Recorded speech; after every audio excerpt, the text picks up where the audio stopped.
کسی زمانے میں 4 دوست ہوا کرتے تھے، قلندر بخش، غوث بخش، امام بخش اور خدا بخش۔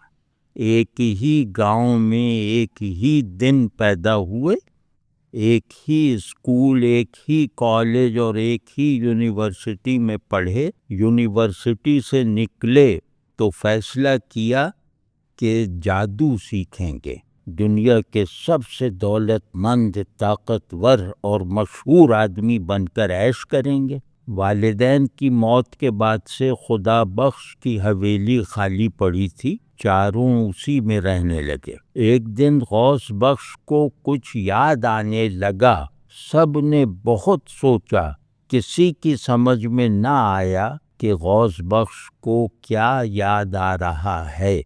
اگلے دن چاروں اسی ادھیڑ بن میں تھے کہ غوث بخش کے ماموں کا بڑا بیٹا آیا اور غوث بخش کو ایک کتاب دے گیا، قبالہ کی خفیہ تاریخ۔ وہ چاہتا تھا کہ اس کے دادا کی یہ کتاب دوبارہ چھپوائی جائے۔ غوث بخش خوش ہو گیا، یہ ہمیں بتا دے گی کہ مجھے کیا یاد آ رہا ہے۔ اصل میں غوث بخش کے نانا طلسمیات کے بڑے محقق تھے، یہ انہی کی کتاب تھی۔ اپنی تحقیق کے سلسلے میں 3 برس مصر اور بابل میں گزارے، وہاں ایک شتربان دوست بن گیا۔ وہ فرعون کے ایک درباری ساحر کی نسل سے تھا جو موسیٰ سے مقابلے کے دن چھٹی پر تھا۔ اس نے غوث بخش کے نانا کو جادو بھی سکھا دیا۔ اسی رات خواب میں سامری آیا، اس کے ہاتھ میں یہی کتاب تھی۔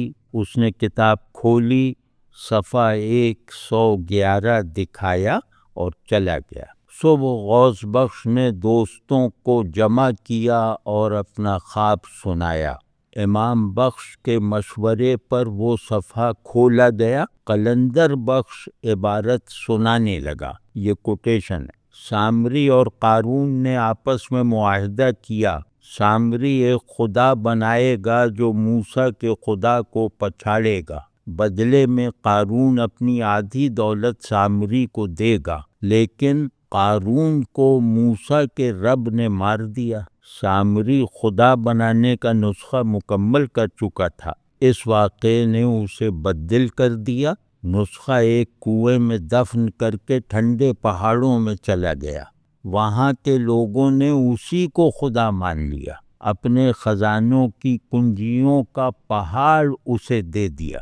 سامری ان لوگوں میں 3000 سال رہا، مرتے وقت چاہے نخشب کا نقشہ دے گیا۔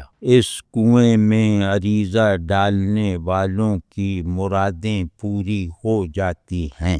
خدا بخش چاہے نخشب جا چکا تھا۔ اس نے بتایا کہ حکیم نخشب نے 40 مربع کوس کا ایک طلسمی صحرا بنایا تھا۔ وہ صحرا عام لوگوں کو نظر نہیں آتا، چاہے نخشب اسی صحرا کے دروازے پر ہے، دروازہ سب کو نظر آتا ہے۔ خدا بخش کی رہنمائی میں سب دوست وہاں پہنچ گئے۔ ایک کچا کنواں اور مٹی کی اونچی نیچی منڈیر، یہ تھا چاہے نخشب۔ امام بخش نے بریف کیس سے عریضہ نکالا اور خدا بخش کو دیا۔ خدا بخش نے غور سے دیکھا، سر ہلایا، منڈیر چومی اور لرزتے ہاتھوں سے کاغذ کنویں میں ڈال دیا۔ کنویں سے ٹھاٹھیں مارتا پانی اچھلا، چاروں کو بھگو کر واپس چلا گیا۔ پھر ایک نیلمی رحل اوپر آئی۔ قلندر بخش آگے بڑھا، رحل پر رکھی تختی نکالی، آنکھوں سے لگائی اور غوث بخش کی طرف بڑھا دی۔ چاروں کو یوں لگا جیسے ان کی بینائی پہلی سی نہیں رہی، آنکھیں ہر چیز کو ہزاروں زاویوں سے دیکھ رہی ہیں۔ غوث بخش کے مشورے پر سب نے چاہے نخشب پر ایک نگاہ کی، جو غوث بخش کو دکھائی دیا وہی باقی 3 نے دیکھا۔ بہت بڑا سمندر جس پر لاکھوں کائناتیں رنگین بلبلوں کی طرح گردش کر رہیں، اس کے بیچ میں ایک بھنور جیسے اس سمندر کو پی رہا ہے۔ پھر چاروں نے ایک ساتھ کنویں میں جھانکا۔ وہی بھنور ان کی دوسری نگاہ کو تہ میں کھینچ لے گیا۔ ایک بوڑھا، زمانے سے بھی زیادہ پرانا، اور اس کے ہاتھ میں ایک اسطرلاب جس میں وہی سمندر سمایا ہوا ہے۔ بوڑھے نے اسطرلاب گھمایا اور سر اٹھا کر ان کی طرف دیکھا۔ اس کا دیکھنا آواز کی طرح تھا۔ چاروں نے سنا، صحرا کا دروازہ کھٹکھٹاؤ، جسے داخلہ ملے گا وہ خدائی کرے گا۔ پہلی دستک، یعنی اس دروازے پہلی دستک قلندر بخش نے دی۔ آواز آئی، نام بتاؤ۔ قلندر بخش، ہم کسی بخش کو نہیں مانتے، نام بدلو یا واپس چلے جاؤ۔ آپ ہی بدل دو۔ قلندر، منظور؟ منظور۔ قلندر بخش قلندر بن کر طلسمی صحرا میں داخل ہو گیا۔ باقی تینوں کے ساتھ بھی یہی ہوا۔ غوث بخش غوث ہو گیا، امام بخش امام بن گیا، اور خدا بخش خدا۔ دروازے سے داخل ہو کر 50 قدم پر ایک خیمہ دیکھا، اس پر بڑے حروف میں لکھا تھا، پھر سوچ لو۔ چاروں ٹھٹک گئے، کچھ ڈر بھی لگا۔ خدا بخش نے ہمت کی اور خیمے میں جھانکا۔ آ جاؤ۔ یہ آواز سن کر خدا بخش اندر چلا گیا۔ آواز، نام بتاؤ۔ خدا بخش، نہیں، خدا۔ خدا بنو گے؟ ہاں، نہیں، ہاں۔ خدا سوتا نہیں ہے، خدا ہنستا نہیں ہے، لیکن طاقت، دولت، عزت، عیش و عشرت، خدا کو بھوک نہیں لگتی، خدا کو پیاس نہیں لگتی۔ وہ پاک ہوتا ہے خواہشوں سے، لذتوں سے۔ خدا بخش، مجھے سوچنے کا موقع مل سکتا ہے؟ آواز، دروازے سے باہر جا کر سوچ لو۔ خیمے سے نکل کر خدا بخش نے تینوں کو اپنی رویداد سنائی۔ چاروں واپس چاہے نقشب پر آ گئے۔ اب یہ ڈائیلاگ ہے۔ قلندر بخش، تو پھر سوچنا شروع کریں۔ غوث بخش، اسی لیے تو واپس آئے ہیں۔ امام بخش، خدا بخش تم بتاؤ کیا سوچیں؟ خدا بخش، ٹھیک ہے، تم امام بننا چاہو گے؟ امام بخش، بالکل بننا چاہوں گا۔ خدا بخش، امام کو بھوکا رہنا پڑتا ہے، امام کو پیاسا رہنا پڑتا ہے، امام بخش نے بات کاٹ کے کہا، بس بھائی بس، مجھے امام بخش ہی رہنا چاہیے۔ قلندر بخش، ہم تو جادو سیکھنے آئے تھے، عریضے میں بھی یہی لکھا تھا۔ خدا بخش، یہ سب جادو سکھانے ہی کے لیے کیا جا رہا ہے۔ قلندر بخش، یعنی پہلے خدا بنو، امام بنو، غوث۔